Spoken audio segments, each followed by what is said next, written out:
Tayo po magpatuloy sa ating pinag-aaralang series about the Christmas truths.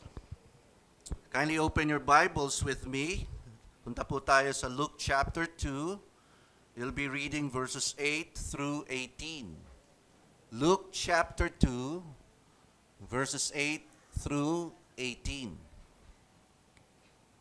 Let me hear your amen po pag nandun na po kayo, mga kapatid. Allow me to read this with you in the Holman Christian Standard Bible. It says here, in the same region, shepherds were staying out in the fields and keeping watch at night over their flock. Then an angel of the Lord stood before them, and the glory of the Lord shone around them. And they were terrified. But the angel said to them, "Don't be afraid, for look, I proclaim to you good news of great joy that will be for all the people. Today, the Savior, who is Messiah, the Lord, was born for you in the city of David. This will be the sign for you. You will find a baby wrapped snugly in a cloth and lying in a feeding trough." Suddenly there was a multitude of the heavenly hosts with the angel praising God and saying, "Glory to God in the highest heaven, and peace on earth to people he favors." When the angels had left them and returned to heaven, the shepherds said to one another, "Let's go straight to Bethlehem and see what has happened, which the Lord has made known to us." They hurried off and found both Mary and Joseph, and the baby was lying in a feeding trough. After seeing them, they reported the message they were told about this child, and all who heard it were amazed at what the shepherds said to them. Join me in prayer.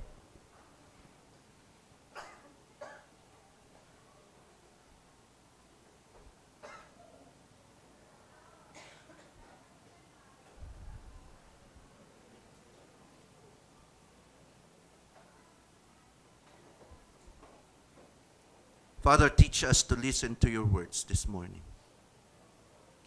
Father, lead us to lead to your word this morning. Father, give us hearts that truly wants to learn from the truths of your words.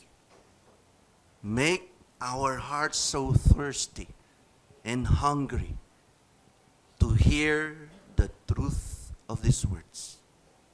Make our hearts truly one that is so desiring to worship you through listening to your words.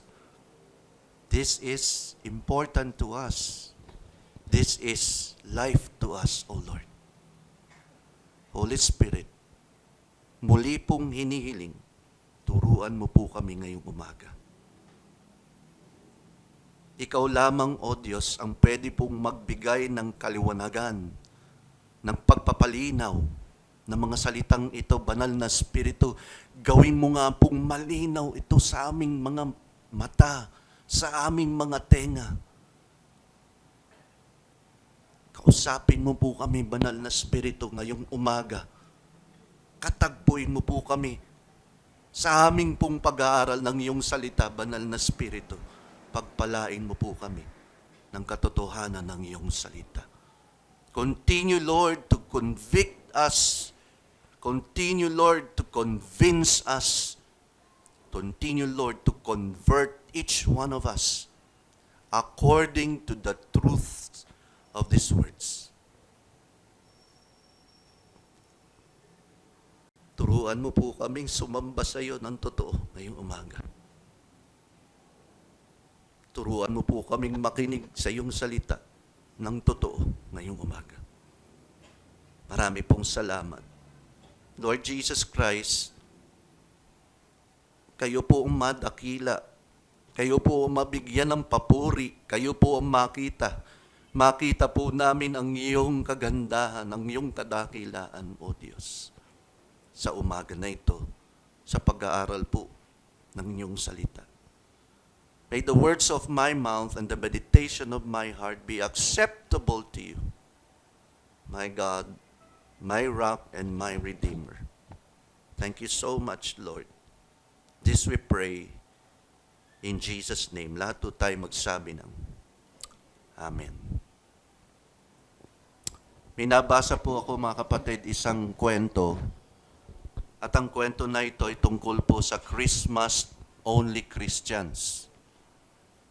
Alam niyo po, naniniwala po ako, mga kapatid, na yung pong pagiging Kristiyano po, kadalasan ay meron po mga Christians na Sunday Christians.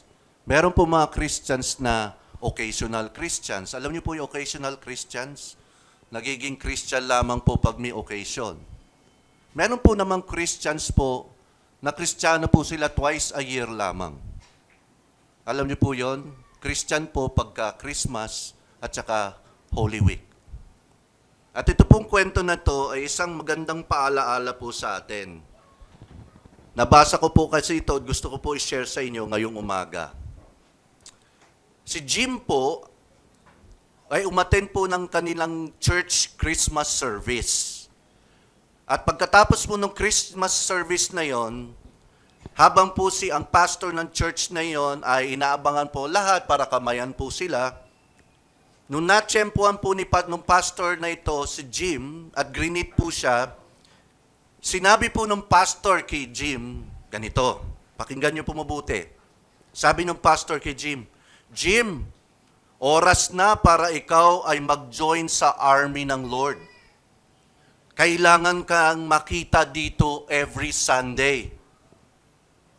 So, ganun po yung sabi ng pastor kay Jim. And then, sagot po ni Jim sa kanyang pastor, ganito, Pastor, nasa army na po ako ng Lord. And then sabi ngayon ng pastor ni Jim sa kanya, talaga? Bakit ganon? Nakikita ka lamang namin dito tuwing Pasko at mahal na araw. Yung Easter sunrise service. Sabi ni Jim ganito, tumingin siya sa paligid, tumingin siya sa kanan, tumingin siya sa kaliwa, tumingin siya sa likod ni pastor, tumingin din siya sa likod niya, at lumapit po siya at bumulong sa kanyang pastor. Ang sabi po niya sa pastor niya ganito, Pastor, huwag kang maingay. Nasa secret service kasi ako. Marami pong ganyang mga Kristiyano, mga kapatid.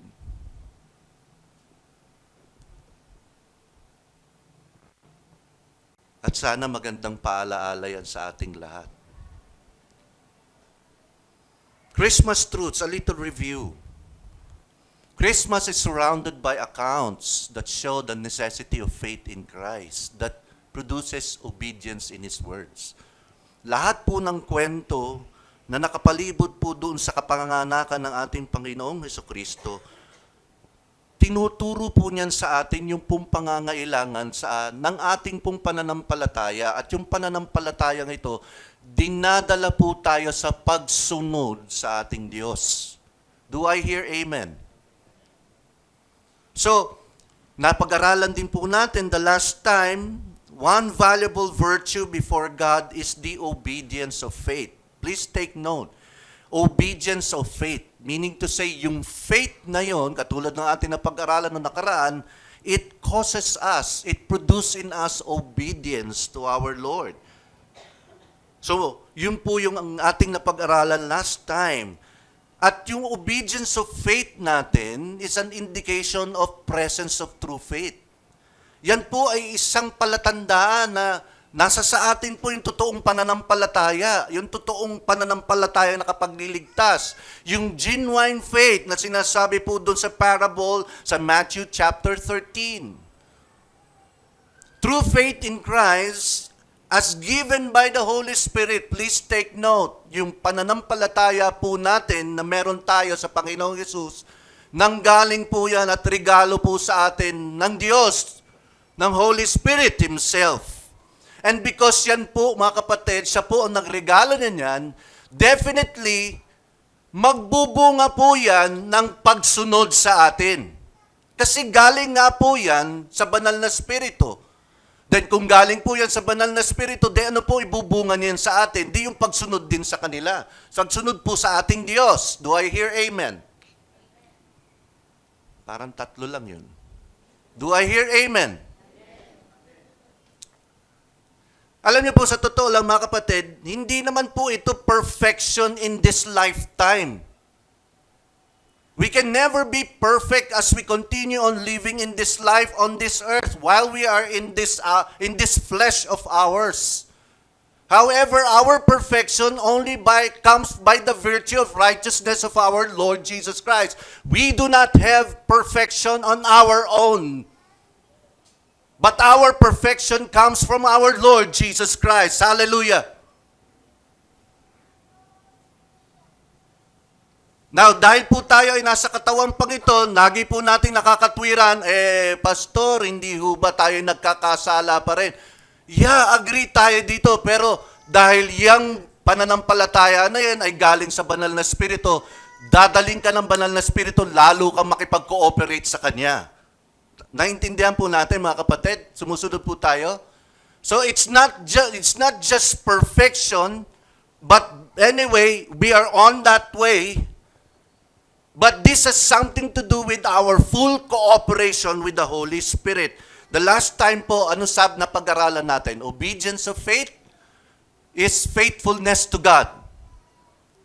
Number 2, obedience of faith is fearfulness to God. And obedience of faith is favored by God. Napag-aralan din po natin mga kapatid about faithfulness of faith. Sa isa pong Christian, wala na po sa atin yung self-sufficiency. Wala po sa atin yung self-reliance. Wala po yung self-centeredness sa atin. As Christians, hindi rin ito po tungkol sa self-determination. Baka po mamaya kasi ang interpretation natin, obedience of faith, and therefore I need to do things. Pagsusumikapan ko ito, that's not the point. Kasi kung ganun po yung ating pananaw na pagsusumikapan ko, therefore, nandun po tayo sa point na nandun po tayo sa self-determination. Sabi nga po natin kanina, because nga po tayo ay pinagreguluhan po ng banal na spirito ng pananampalataya, din siya rin po ang mag-i-empower sa atin to cooperate in Him and obey the Lord. Nasusundan po natin, it's not about self-determination. Yung pong ating pagsunod, bunga po yan ng pagkilos ng banal na spirito sa ating mga buhay. Hello, hello. Kaya po, isang totoong Christian, alam niyo po, pag pinagmasdan niya po yung sarili niya, slowly, every day, patuloy po niyang binabago yung sarili niya, pinare-realize sa kanya as he continue on studying the Word of the Lord. Alam niyo po, mali ito, so bago na naman. Alam niyo, yung Holy Spirit po, patuloy po siyang kinuconvince, kinuconvert po according to the truth of the Word. Everything po, mga kapatid, is only by the works of the Holy Spirit in one's life of a Christian or a believer. Kaya po, obedience of faith means we are Christ-reliant, Christ-dependent, Christ-centered. We are cooperative to His Word and to the leading of the Holy Spirit.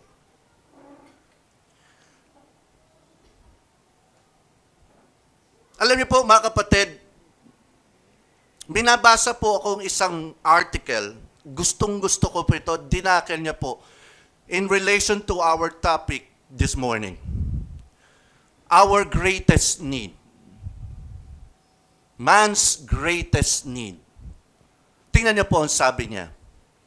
If our greatest need had been information, kung yun po talaga ang tunay na pinakailangan ng tao, God would have sent us an educator. Kung ang kailangan talaga natin ay karunungan, information, sigurado ang Diyos ang pinadala, educator. Pero hindi po yun eh. If our greatest need had been technology, kung talaga ang greatest need ng man ay technology, God would have sent us a scientist. Kung talagang technology yung gusto na ang kailangan ng tao, scientist ang pinadala, mga kapatid. If our greatest need had been money, kung talaga ang greatest need ng sangkatauhan ay pera, then God would have sent us an economist. You see, church, if our greatest need had been pleasure, kung yan talaga ang greatest need ng tao, then sana ang pinadala ng Lord sa atin, entertainer. Pero alam niyo po, mga kapatid, our greatest need was God and His forgiveness. Our greatest need is God Himself and His forgiveness. That's why God sent His only Son, the only Savior.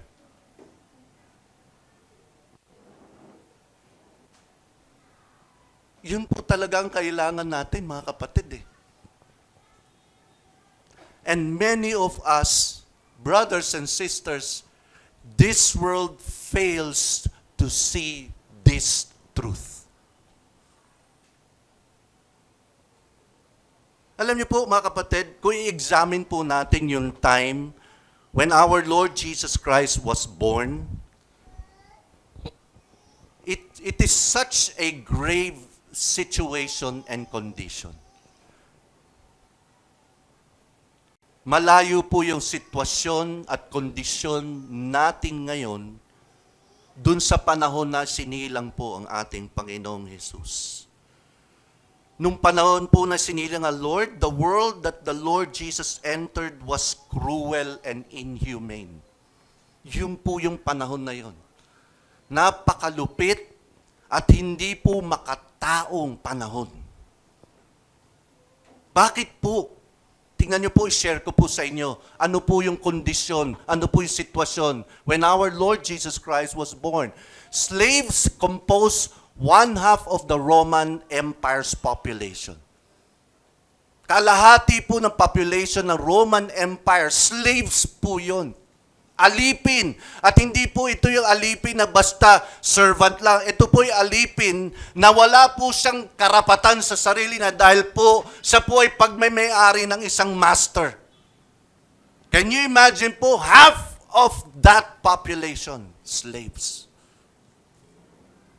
Also, thousands of gladiators were murdered every year in the Roman Colosseum simply as a spectator sport.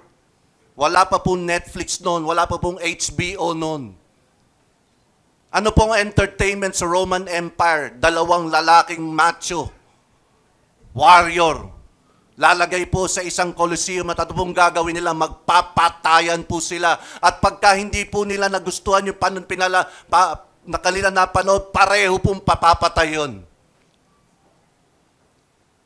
Ganun po ang panahon na yun.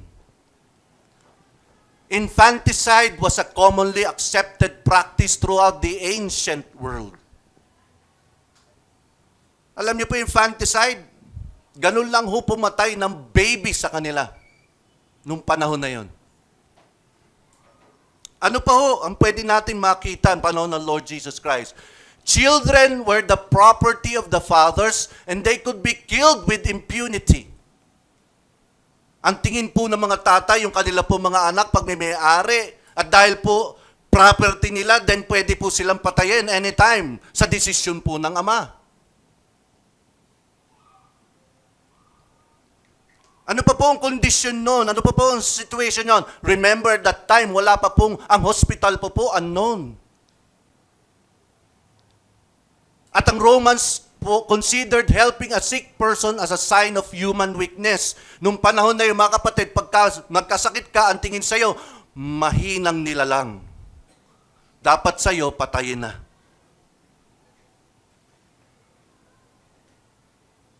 Yung Irish po, anong ginagawa nila at that time? Sacrifice prisoners of war to the war of gods. And sacrifice newborns to the harvest gods.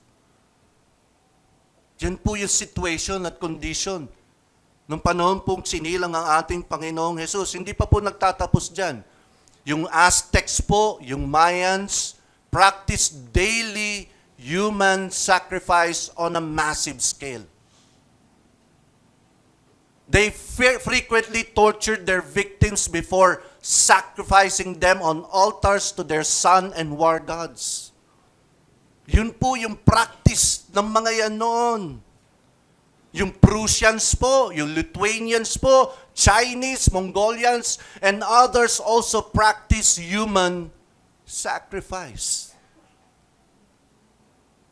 Nung panahon po ng Lord Jesus Christ, yung sinilang siya, cannibalism was rampant throughout Africa, Asia, Central and South America. Nung panahon po na sinilang ang ating Panginoon, life was so cheap. Ganun lamang po kamura ang tingin ng tao sa buhay. At sa lahat po ng ating nabasa at lahat po ng ating narinig, alam ko lahat kayo mag-agree sa inyo, those times were so dark. The world was so dark. The world was so hopeless.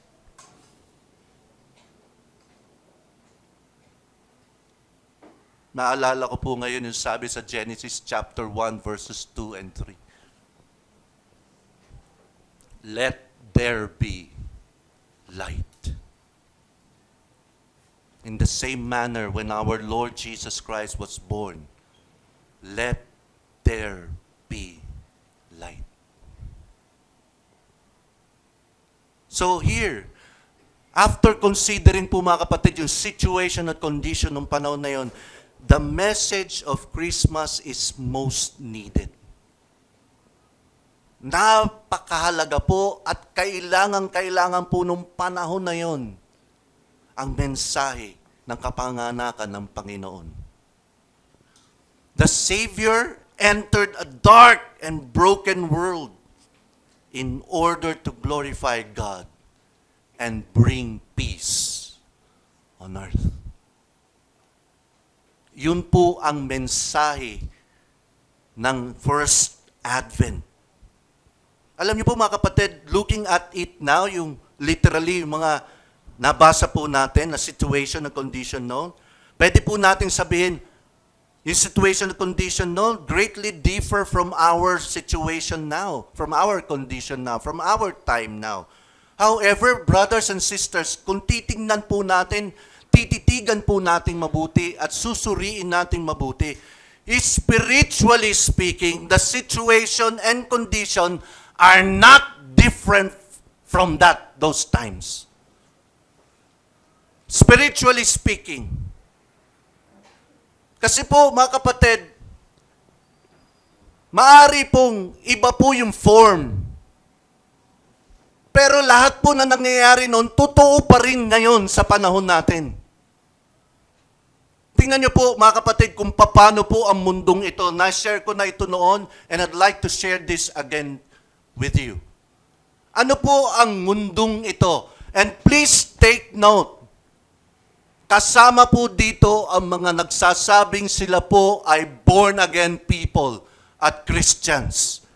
Let me again share with you ano po ang situation at condition ng panahon natin na ito. And God forgive us. We have already lost our spiritual equilibrium. Ni-reverse na po natin yung values na tinuturo po ng salita ng Diyos sa atin.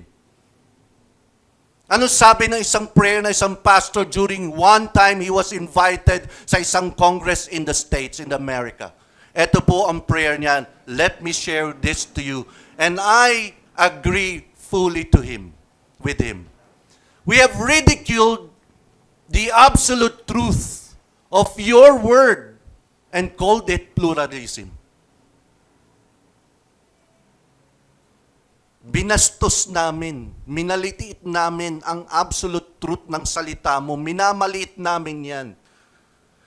Hinahaluan namin ng philosophy ng mundong ito. Ano tawag natin na mundong ito? Pluralism.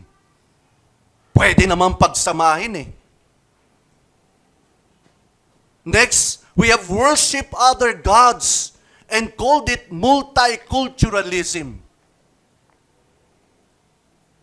Sumasamba kami ng ibang Diyos, Diyosan. Pero ang tawag namin doon ay multicultural. Yan ang culture nyo, then accept natin yan. Kahit po against na sa scripture yan. We have endorsed perversion and called it alternative lifestyle. In-endorse natin yung perversion. Alam nyo, ang mundong ito, mga kapatid, we do not really know already the definition of what perversion is. And if you look carefully what the scripture says, it's very clear what perversion is. Kaya po ako sa totoo lang, mga kapatid, patuloy po akong nagpapaalala, it's not revealing but concealing. Sa mga pananamit po, babae man o lalaki.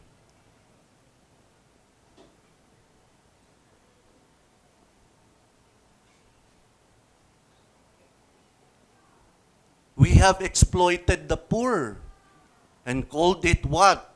Lottery.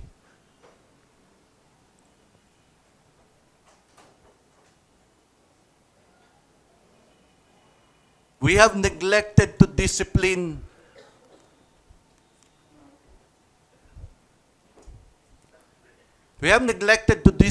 our children and called it building self-esteem. Nako, bababa ang self-esteem niyan pag dinisiplina ko yan. Hindi magiging confident person yan pag tatawanan yan sa lipunan. Kaya ngayon, atin po ngayong i-compromise ang discipline, which is very much tackled in the scripture. We have abused power and called it politics. We have coveted our neighbor's possessions and called it what? Ambition. We have polluted the air with profanity and pornography and called it what? Freedom of expression. We called it art. Halika dito na maartihan kita.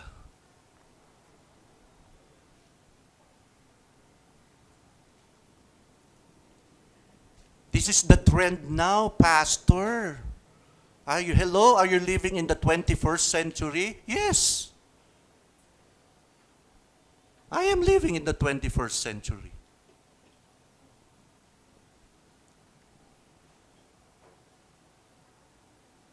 We have ridiculed the time-honored values of our forefathers and called it enlightenment. Pinagtatawalan po natin yung mga values na tinuro sa atin ng mga una sa atin. Kasi anong tawag? We are being enlightened. We have rewarded, ano daw po? Ano daw po? We have rewarded what? Ano daw po? Laziness and called it what? Welfare. Ang linaw-linaw na nga po, nandun na nga po si Pastor Jabez sa Grace, sa every midweek devotion natin, sa mga nakaka-join, nandun po yung kanyang concentration ng kanyang devotion sa atin sa Thessalonians. Si Paul na nga po nagsabi, mga kapatid, huwag pakainin ng tamad.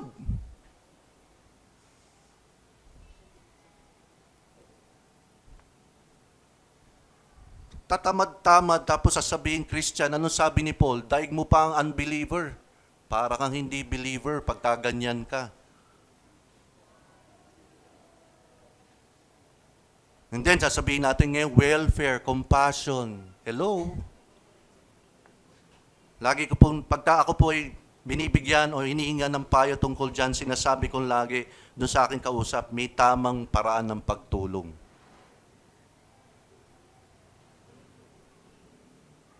We have killed our unborn and called it what? Choice. We have shot abortionists and called it justifiable. This is the world or the times that we are living right now? Now tell me, may pinagkaiba po dun sa panahon ng Lord Jesus Christ? Nung siya po sinilang? Hindi. Wala. Naiba lang ang form.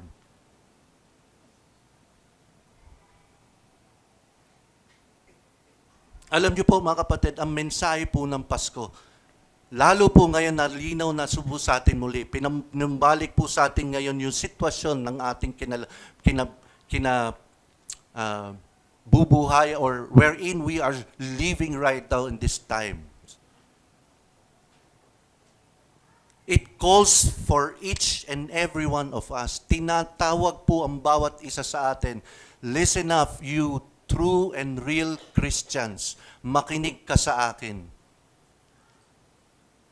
Nasa sayo ang tunay na mensahe ng pagdating ng ating Panginoon. Nasa mga kamay mo at nasa mga kamay ko. Nasa sa atin, ibinilin sa atin, pinakita sa atin, itinuro sa atin ang mensahe o tunay na mensahe ng Pasko. Pero ito po ang problema pa nakikita ko. Our circumstances hinder our efforts to share it. Tell it to the world. Madalas po nating mainiisip, madalas po nating makita, madalas po nating magamit yung circumstances po na meron tayo ngayon. Ito po yung nagpipigil sa atin para po ibahagi po mabuting balita sa iba. Yung totoong balita po, totoong mensahe ng Pasko. Minsan nagagamit po natin yung circumstances natin. Sinasabi natin, hindi pa ako marunong, hindi pa ako aral. Yung buhay ko kung titingnan hindi pa dapat kapanipaniwala. That is why aayusin ko muna ang buhay ko before I share the gospel of our Lord Jesus Christ. And by the way, yes, the true message of Christmas is the gospel of Christ.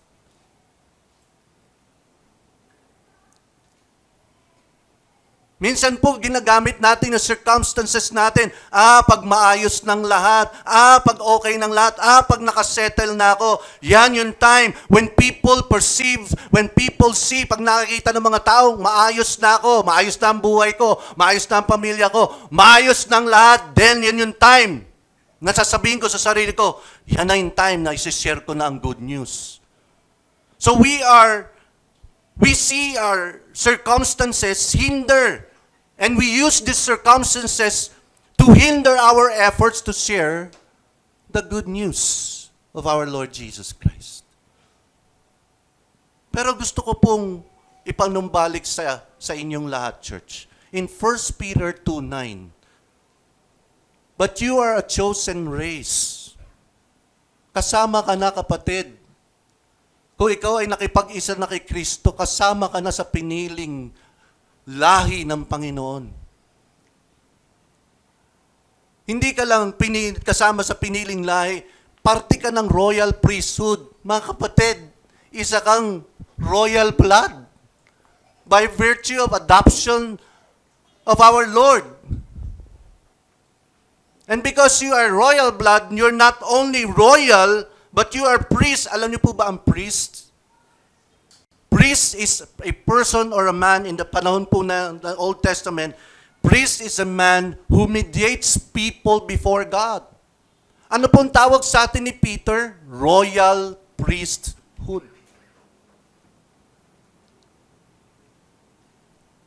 And then sabi po doon, a holy nation.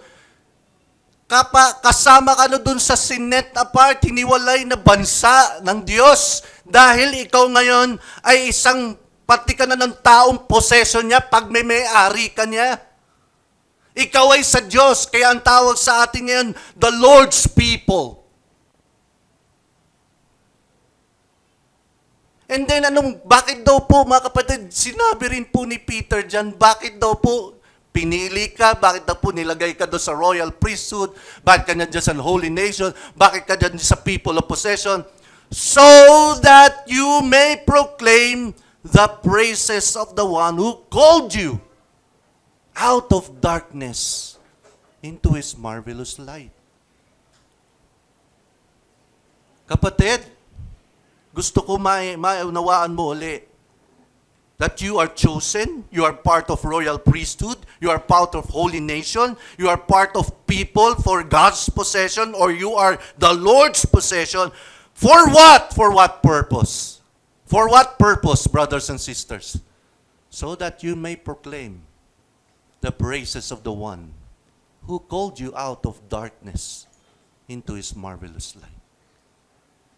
We are saved, brothers and sisters, not to live a pleasurable life on this world, but we are saved to proclaim the praises of the one who called us. You see, church, listen up. People need to hear the Lord Jesus today. People need to hear the Lord Jesus today. Pero siguro, ganito po our struggle is how to share the reason for the season, even in times of difficulties. Yun siguro po yung isang nasa isip natin. Ang struggle po natin, paano magsishare? Paano ko ba isi-share? Paano ako how can I proclaim the praises of the one who called me?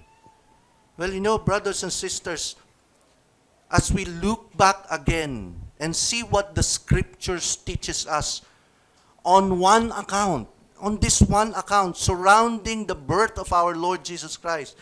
At pag nakita po natin yung mga tao na ito at kung paano po sila tumugon nung malaman po nila at mabalitaan nila ang katotohanan, nandyan na po ang Diyos, nandyan na po ang tagapagligtas, nandyan na po ang kaligtasan. Makikita po natin sa kanila yung pong obedience of faith nila. At yun po yung message of Christmas.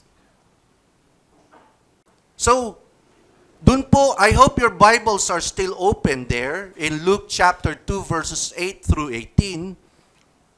We will find out one story that surround yung pong birth of our Lord Jesus Christ. Mga kapatid, the very first Christmas witnesses are the shepherds. They were shepherds. The very first witnesses of Christmas were shepherds. These men were the first to hear about the Lord Jesus' birth. And they were also the first to carry the message to others. I hope na nasusundan niyo na po yung gusto kong i-drive na point dito.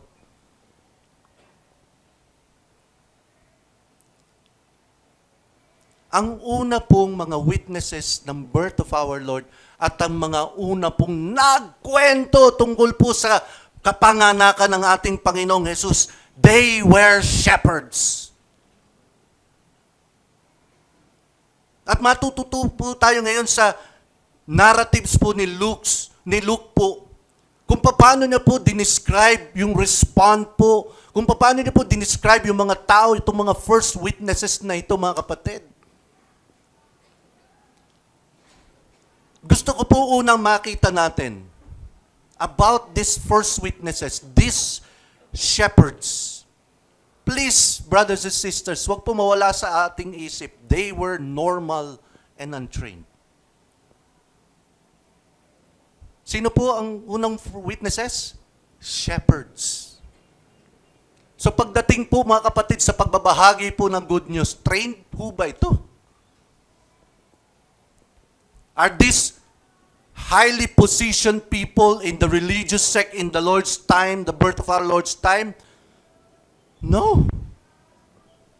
Sila po ay mga normal and untrained people. Nakakalungkot po mga kapatid ngayon, isang katotohanan. Ang mga churches po ngayon nakadepende ngayon sa isang program ng scheduled ng evangelism at doon lamang po magtatagpo at doon lamang po magbabahagi. Wala pong problema doon. Okay pong lahat yun.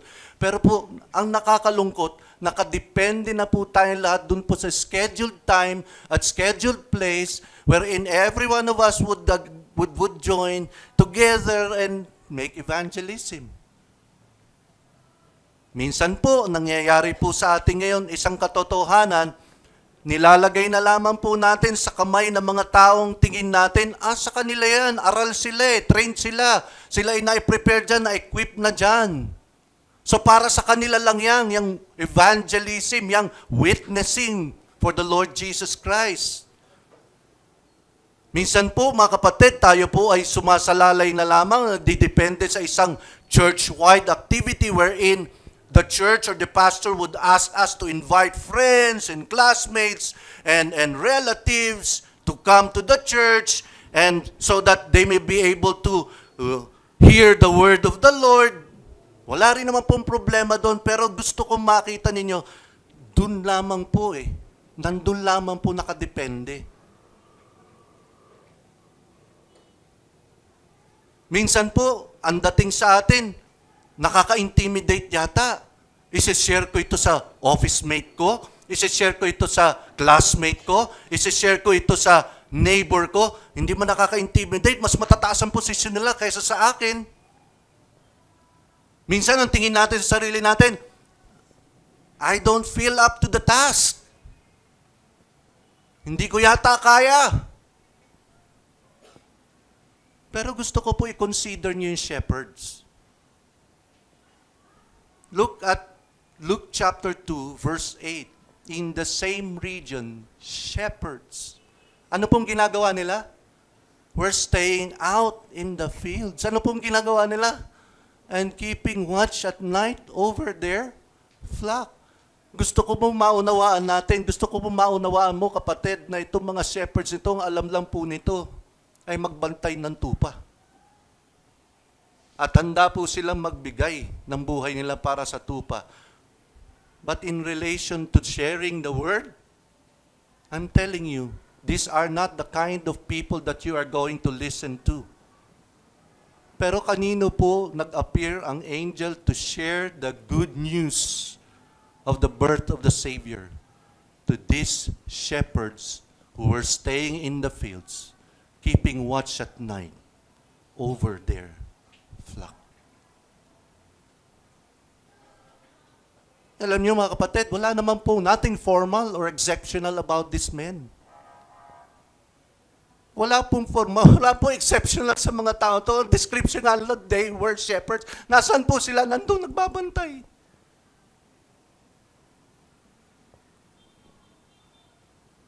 At ang only credentials po, ang meron lang ang shepherds ito mga kapatid, for being evangelists was that they receive a commission to go to see the baby. Yun po lang inutos sa kanila ng anghel, right? I hope your Bibles are still open there. Anong sabi ng angels? Anong sabi ng angel? You go there and see the baby. Wrap in a cloth, swaddling cloth, and in a feeding trough. Nandun po sa kung saan po kumakain ng mga hayop, doon po nakahimlay ang Savior, ang King. Yun lang po ang sinabi ng anghel. Go with me again, Luke chapter 2. Let's start with verse 10. Tingnan niyo po. But the angel said to them, don't be afraid, for look, I proclaim to you good news of great joy that will be for all people. Today, a Savior, who is the Messiah, the Lord, was born for you in the city of David. Verse 12, this will be the sign for you. You will find a baby wrapped snugly in a cloth and lying in a feeding trough. Nasundan po natin yon. Yung account po, sinasabi ng angel, hey, andito na. Punta na kayo. Tingnan nyo. And then suddenly, verse 13, there was a multitude of the heavenly hosts with the angel praising God and saying, glory to God in the highest heaven, and peace on earth, please take note, to people He favors. Ang emphasis po, tingnan nyo po, verse 12 and 15. you will find a baby wrapped. So when the angels left in verse 15, ano agad ang sabi ng mga shepherds sa bawat isa? Let's go straight to Bethlehem. Let's go there immediately and see what has happened which the Lord has made known to us. Nasaan daw po ito shepherds ito? They were there in the field watching their flock by night.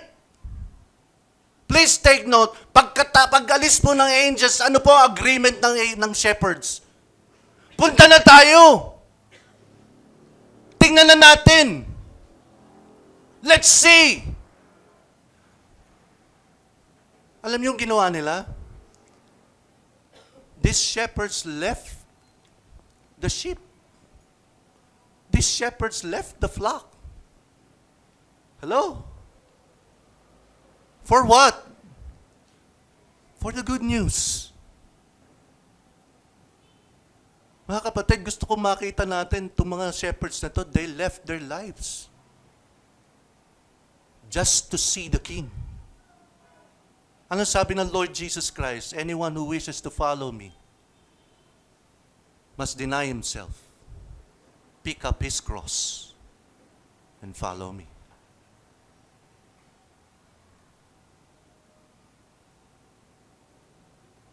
And after seeing the Lord Jesus in person, after seeing the Lord Jesus personally, after having met the Lord, the Savior, the Anointed One, after po nilang makilala, after po nilang makita in person, after makita po nila yung King nila, they decided to be a witness of everything that they have seen.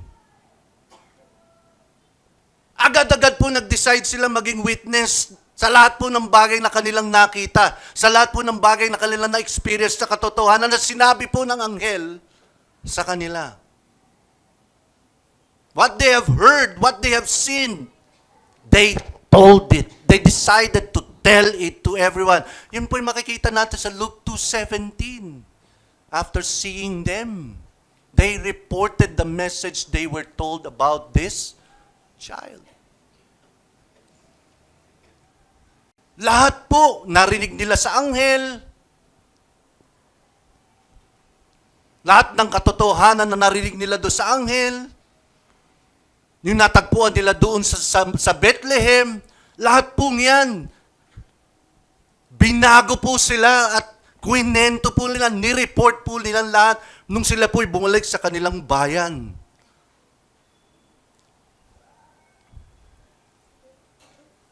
And now this verse also leads us to point number 2. They told what they knew, and it was enough.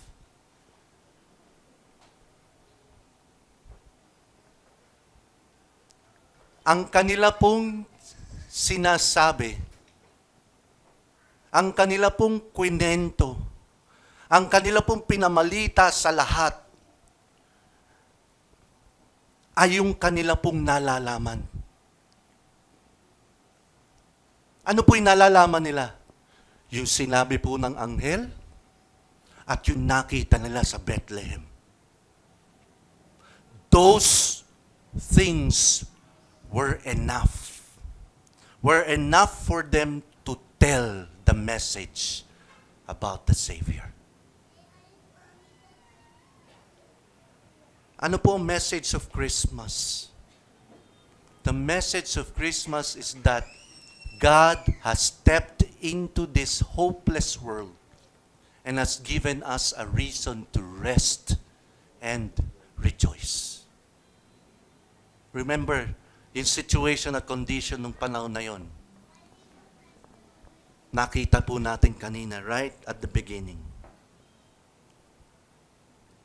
Tingnan po ninyo, yung sinabi po ng anghel sa kanya. Luke 2, sa kanila, sa Luke 2, 10, 11, and 14. But the angel said to them, don't be afraid.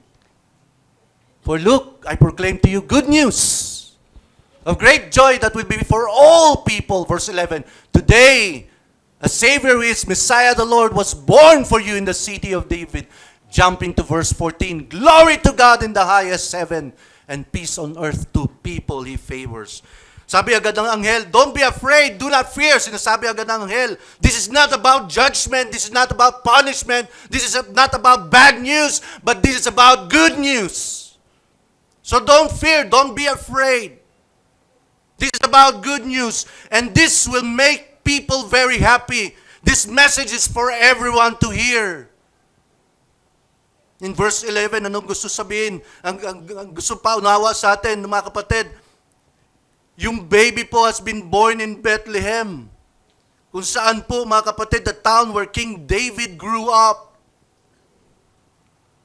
The baby will eventually save you from the guilt of your sins. He is the Messiah. He is your Lord. Alam niyo po, mga kapatid, sa passage na ito, dalawang major prophecy ang na-fulfill. Born in the city of David.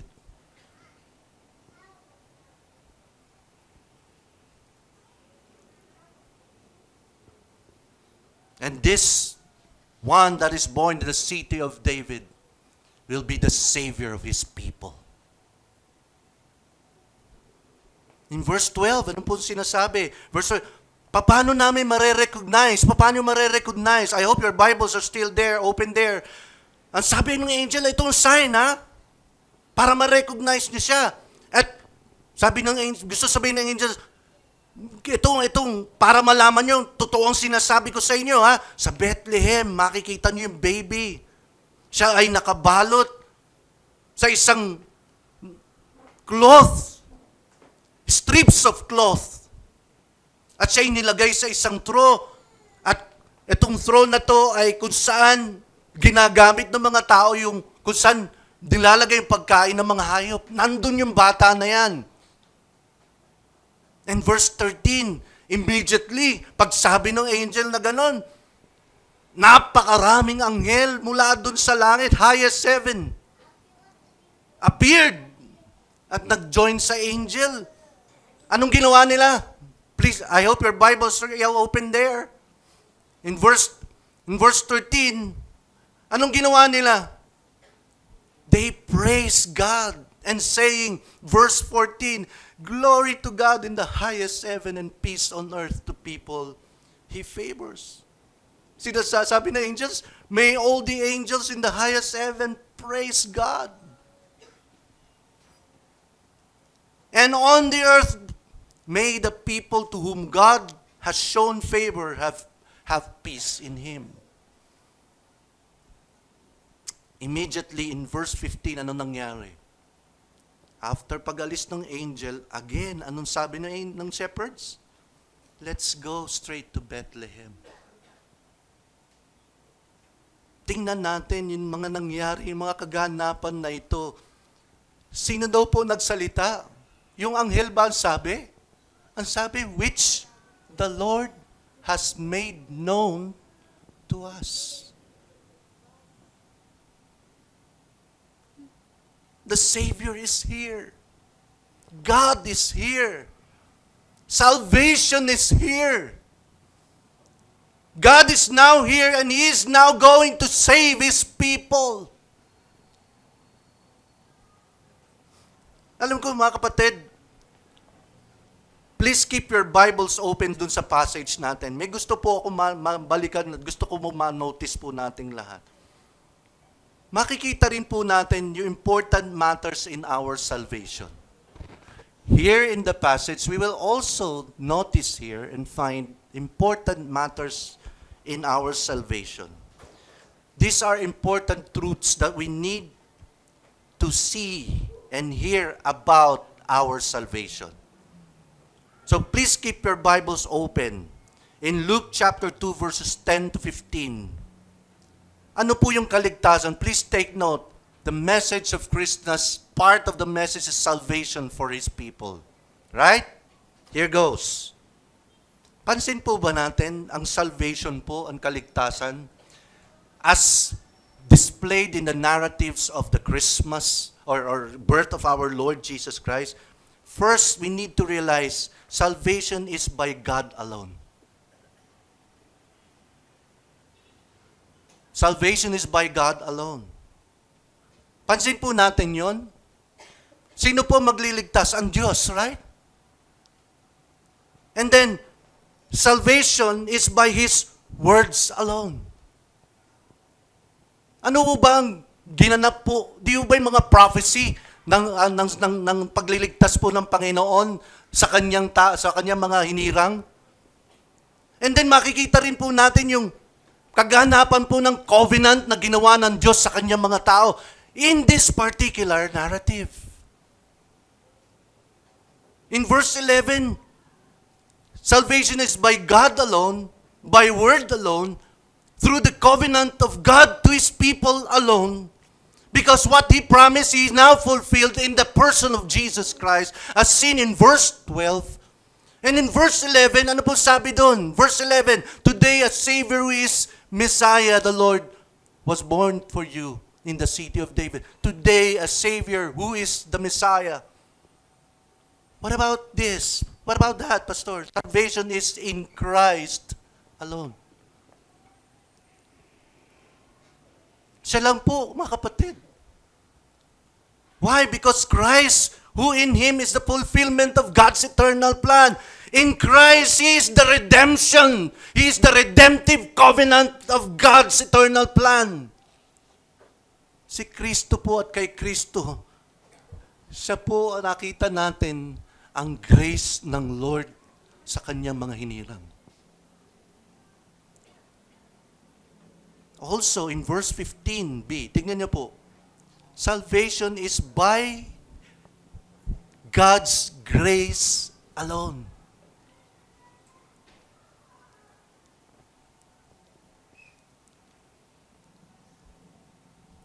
Sabi po doon sa verse 15, verse 14, I'm sorry. Peace on earth to people He favors. And in verse 15, we see there, by faith alone in Christ. Ano po yung naging response ng shepherds? They believe everything that the angel told them. Pinaniwalaan nila. Pumunta sila sa Bethlehem. Pinaniwalaan nila lahat na nakita nila. At patuloy nilang pinaniwala at kwinento sa iba. Mga kapatid, we see there that salvation is truly by God alone, His Word alone, in Christ alone, by grace alone, in faith alone. And also, we can find out in verses 10 to 15 that our salvation is for the glory of God alone. You know why you are saved? Very clear. Why you and I were saved. For His glory alone. So our salvation is for His glory alone. Again, going back, Luke 2:17. Gusto ko pong tingnan natin yan. Think about the shepherds. Di ba binibigyan po nila tayo ng great evangelistic advice? Hindi naman po sila trained. Hindi naman po sila yung mga normal na tao lamang. Ang alam lang po nila, yung sinabi sa kanila, ang alam lang po nila, yung nakita nila, and those were enough para po ipamalita ang lahat ng ito. Those were enough for them to tell this good news.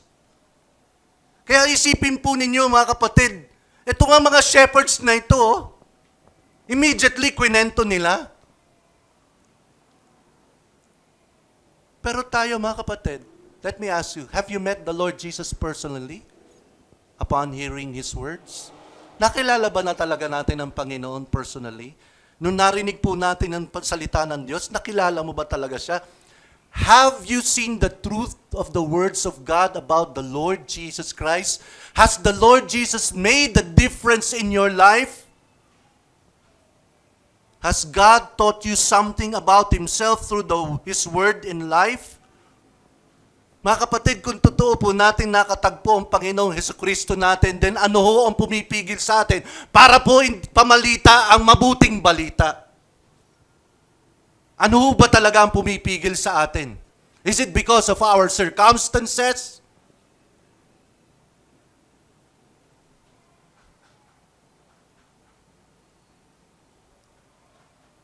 Sana ho matuto tayo mga kapatid doon sa pinakita po ni Luke sa atin. Kung paano po nag-respond ang mga shepherds. And look,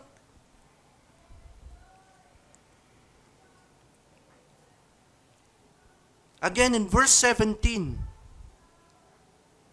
after po nilang makita, paulit-ulit po ako sa verse 17 kasi meron po ako mga gustong makita mga puntos natin.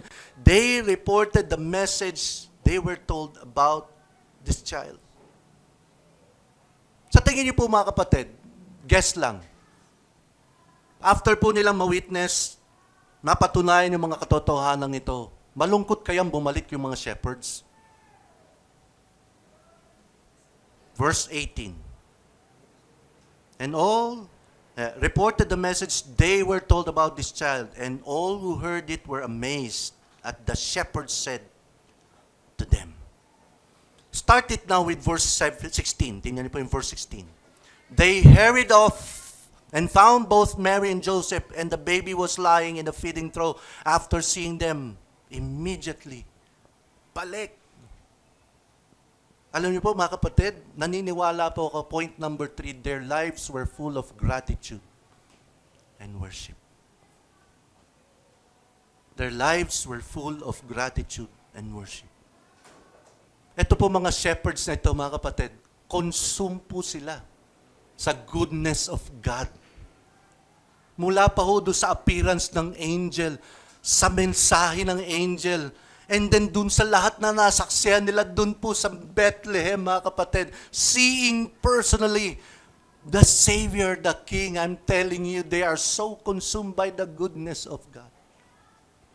And the wonder that He would reveal the birth of His Son to them. Alam niyo po, wow, sa amin talaga pinamalita una. At kami talaga ang una. Kaya po mga kapatid, sana po ang mensahe na ito maging reminder sa atin at challenge sa atin. Mabuhay po tayo ng mga buhay na may pag-asa at kapayapaan at kaligayahan sa mundong ito dahil tayo po ay nakay Kristo na. At ang mundo na ito, mga kapatid, believe me, ang world na ito, humihingi po sila ng mga example ng buhay ng mga may attitudes na ganito. Kaya po, ganun na lamang po ang bilin ng Lord Jesus Christ. After po niya mag-sermon sa Sermon on the Mount, you are the salt and the light of this world.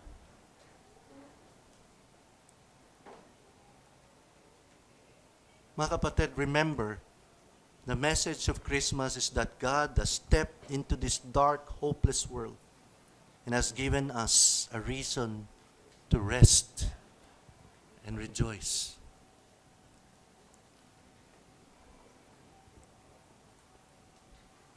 Bro, sis, church, your family members, your friends, and other people need to hear this truth. And church, listen up. We are the ones to whom God has entrusted the message and the opportunity to tell to everyone.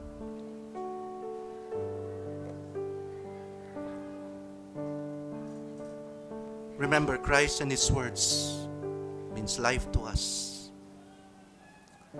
Life is not life without Christ and His words. We are nothing and have nothing without Him. I hope this would be a refreshing start. Huwag po sana natin makalimutan, mga kapatid, nasa sa atin na po pinagtiwala ang mensahe. Ikwento po natin. Ikwento po natin ang Panginoong Jesucristo. Kahit sino pa yan, anumang sitwasyon pa yan, kapatid, sa'yo pinagkatiwala ang mensahe. Ikwento mo. Ikwento mo. Ikwento mo. Let us pray, Father. Patawarin mo po kami sa mga panahon na masyado ho kaming naging busy sa pagharap ng circumstances of our lives.